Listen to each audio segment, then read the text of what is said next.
The corn seed is the most prolific of any grain that we grow. Each seed has the ability to create about 600 plus seeds. So it can multiply itself by 600 times. So what we're doing here is we're going into a killed cover, and we're planting that seed as accurately as technology will allow us today. The hairy bed is creating cover for us so that our goal is to never let the raindrop touch the surface of the soil. Basically, we're putting down the seed in 30-inch rows. We're putting them roughly every 6 inches, within a quarter of an inch of 6 inches. That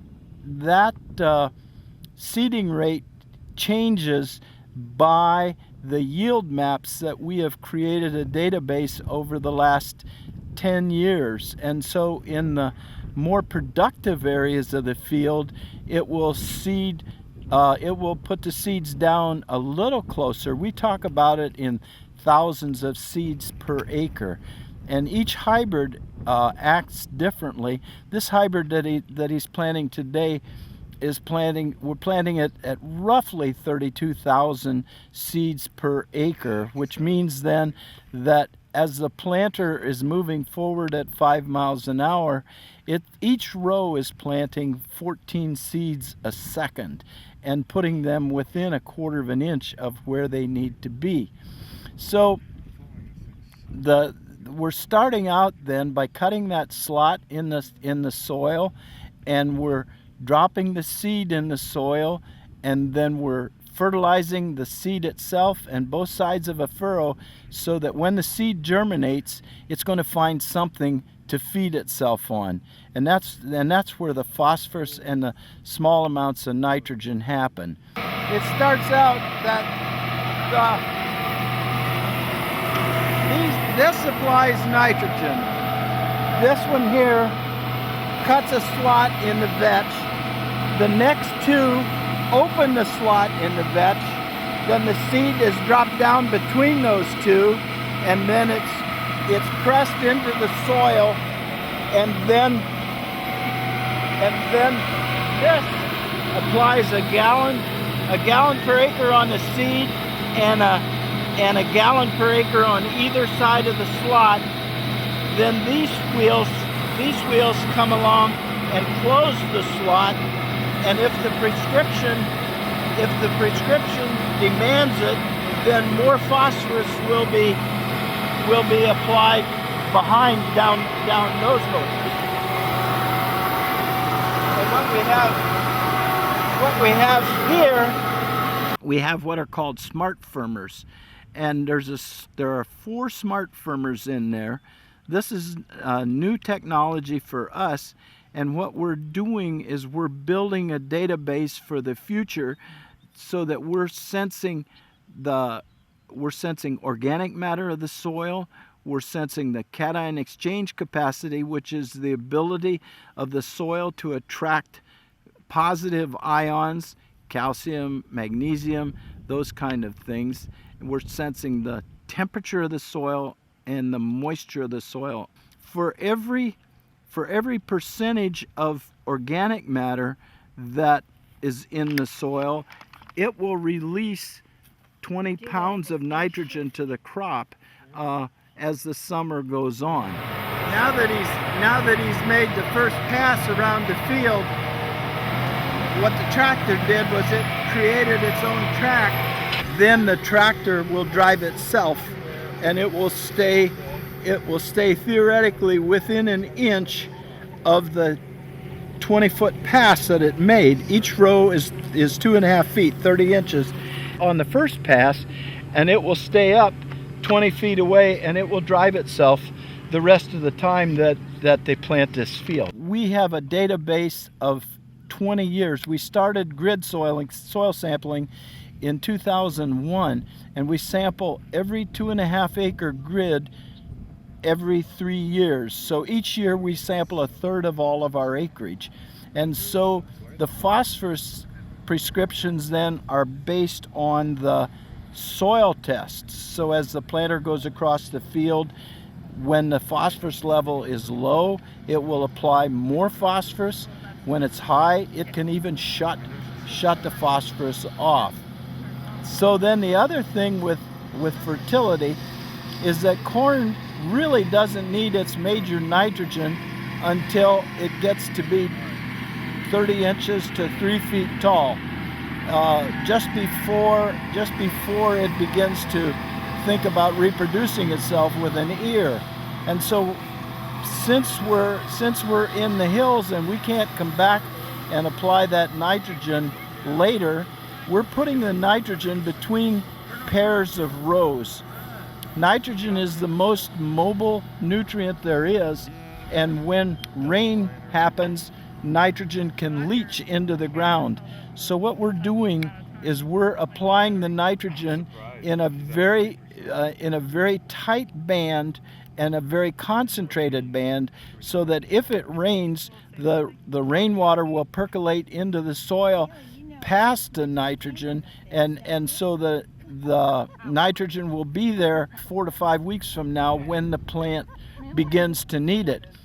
The plant, as its leaves grow horizontally, its roots grow laterally as well under the ground, and so the roots won't find that nitrogen until the plant almost creates canopy with its leaves.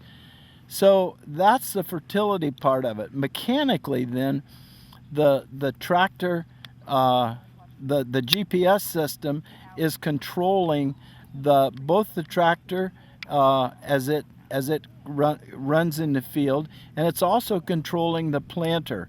The planter is using 6 hydraulic circuits to control it. The first hydraulic circuit picks up the planter and lets the planter down. The second hydraulic circuit runs a vacuum fan that is drawing a vacuum against the meters, so that the meters will singulate and put out seeds one at a time, 14 times a second. The third hydraulic circuit swings the planter for transport, and we haven't seen that happen here. The fourth hydraulic circuit is the pump that's pumping the herbicides back to the spray nozzles in the back of the planter. And then the fifth hydraulic circuit is the pump that pumps nitrogen when the tanks on the planter run low on nitrogen. Then the fifth pump will pump nitrogen from the right saddle tank back to the planter, so that the goal is to have all of the tanks go empty at the same time. The sixth hydraulic system is called the Power Beyond, and what the Power Beyond is doing is it's running the alternator because the tractor cannot generate enough electricity to run the 16 electric motors, 2 for each row, that are running the meters and also running what's called the speed tubes. And what's happening was the meters and the speed tubes are running at the speed that the tractor is going forward. So no matter what speed the tractor goes forward, the seeds are dropping down and are being thrown backwards at the exact speed that the tractor is moving forward. So the seed is hitting the soil at a dead drop, so that it can't bounce around down there in that trench. The other things that are happening then with the sixth hydraulic circuit is it's called delta force, and the planter each row is sensing its footprint in the ground, and as those boxes become less full, it will press itself into the ground, or if it's sensing that there's too much weight on each row, not have as much pressure on the ground. And it's doing that at 5 times a second. Now that the corn has emerged, I thought I'd show you a couple of other things. Notice the spacing in the corn rows. that is just almost perfect.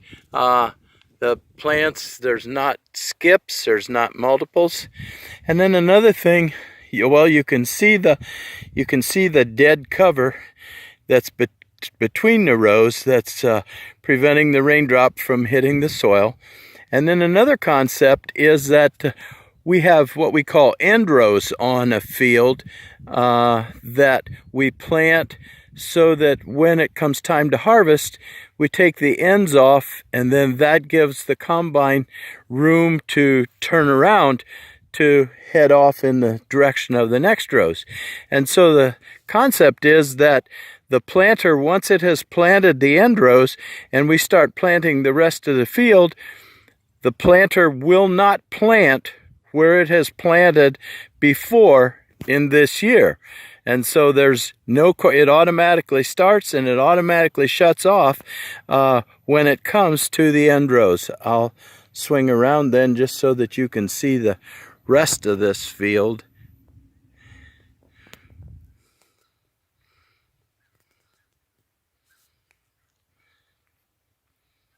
To intersect with that curve, you can see that the rows, the straight rows, as they came up, they intersected with the curved rows, and each individual row shuts off so that, again, no rows will be planted where rows have already been planted.